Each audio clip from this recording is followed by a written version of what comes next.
കാർഷിക വൃത്തിയിൽ വിജയം വിളയിക്കുന്ന വീട്ടമ്മയുടെ ജീവിതം വേറിട്ടതും മാതൃകാപരവുമാകുന്നു. ഉപ്പള കന്യാനയിലെ ലില്ലി അലക്സാണ്ടറാണ് ആത്മവിശ്വാസവും അർപ്പണവും അധ്വാനവും കൈമുതലാക്കി കൃഷിയിൽ വെന്നിക്കൊടി പാറിക്കുന്നത്. This news sponsored by ഗുണമേന്മയോട് കൂടിയ ഉൽപ്പന്നങ്ങൾ മിതമായ നിരക്കിൽ Srikrishna hardwares MG road Kasaragod. അനിതര സാധാരണമായ ആത്മവിശ്വാസവും അർപ്പണവും അധ്വാനവും കൈമുതലാക്കിയാണ് ഉപ്പള കന്യാനയിലെ ലില്ലി അലക്സാണ്ടർ എന്ന വീട്ടമ്മ കുടുംബകാര്യങ്ങളിൽ എന്ന പോലെ കൃഷിയിലും വിജയത്തിൻ്റെ പടവുകൾ ഓരോന്നും കീഴടക്കുന്നത്.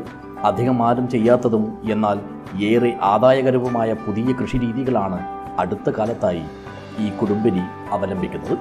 കാലാനുസൃതമായി കൃഷിരീതികളിലും മാറ്റം അനിവാര്യമാണെന്നാണ് ലില്ലിയുടെ പക്ഷം. പരമ്പരാഗത രീതികൾക്കൊപ്പം ശാസ്ത്രീയ രീതികളും പിന്തുടർന്നതിലൂടെ നേടിയെടുക്കുന്ന മികച്ച വിളവും സ്ഥിരമായ വരുമാനവും നൽകുന്ന കരുത്തും കരുതലുമാണ് കൃഷിയിൽ ലില്ലിയെ എല്ലായ്പ്പോഴും ഉല്ലാസത്തോടെ സജീവമാക്കുന്നത്. ഇവരുടെ പറമ്പിൽ ഇല്ലാത്തതായി ഒന്നും തന്നെ ഇല്ലെന്ന് പറയാം.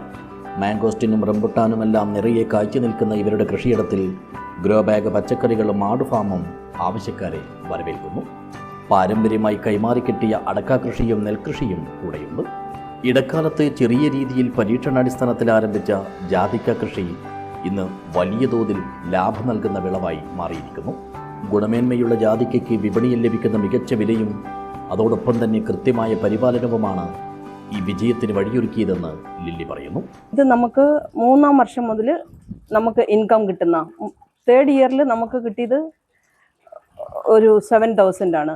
ലാസ്റ്റ് ഇയറിൽ നമുക്ക് കിട്ടിയത് ഒരു 3 lakhs അടുത്ത് കിട്ടി. ഇത് 3.5 ഏക്കറുണ്ട് ഇതിൻ്റെ കൃഷി.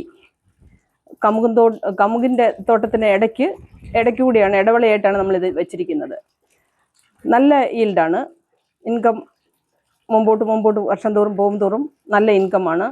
ഒരു 80 കായ്ക്ക് 1 കിലോ ഉണ്ട്. 320 കായ്ക്ക് പൂവിന് നമുക്ക് 1 കിലോ ഉണ്ട്. 1 ഫ്ലവറിൻ്റെ റേറ്റ് നല്ല റേറ്റാണ്. ഇതുപോലെ പൊട്ടാതെ എടുത്തു കഴിഞ്ഞാൽ നമുക്ക് എക്സ്പോർട്ട് ക്വാളിറ്റിക്കായിട്ടാണ് ഉപയോഗിക്കുന്നത്. അത് നമുക്ക് അവർ ഇവിടെ വന്ന് തന്നെ എടുത്തിട്ട് പോകും. അതിന് 2000, 2200, 2500 വരെയും കിട്ടിയ സമയങ്ങളുണ്ട്.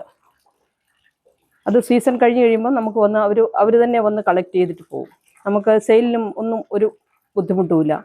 സാഹചര്യം പരിമിതമാണെങ്കിലും ആസൂത്രിതമായി കൃഷിയിറക്കിയാൽ തരക്കേടില്ലാത്ത വിധം നേട്ടം കൈവരിക്കാനാകുമെന്നാണ് അനുഭവത്തിൻ്റെ വെളിച്ചത്തിൽ ഈ വീട്ടമ്മ പറയുന്നത്.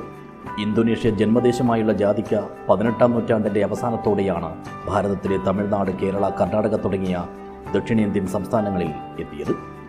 സുഗന്ധവ്യഞ്ജനമായിട്ടും പലഹാരങ്ങളിലും പാചകത്തിലും ഉപയോഗിക്കുന്ന ജാതിക്കയ്ക്ക് ഔഷധമൂല്യം കൂടിയുണ്ട്.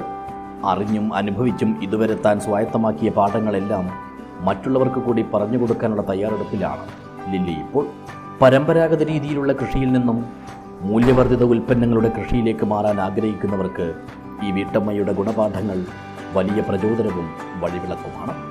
മക്കളായ റോക്സി ബംഗളൂരുവിലും രേഷ്ന UK-യിലും ട്വിങ്കിൾ ഇൻഫോസിസിലും ജോലി ചെയ്യുന്നു. മികച്ച വിദ്യാഭ്യാസം നൽകി 3 പേരുടെയും ജീവിതം ഭദ്രമാക്കാൻ കഴിഞ്ഞതിൻ്റെ അഭിമാനവും ആത്മസംതൃപ്തിയും ഈ വീട്ടമ്മയുടെ ജീവിതത്തിന് ഇരട്ടി മധുരം നൽകുന്നു. News bureau, Uppala.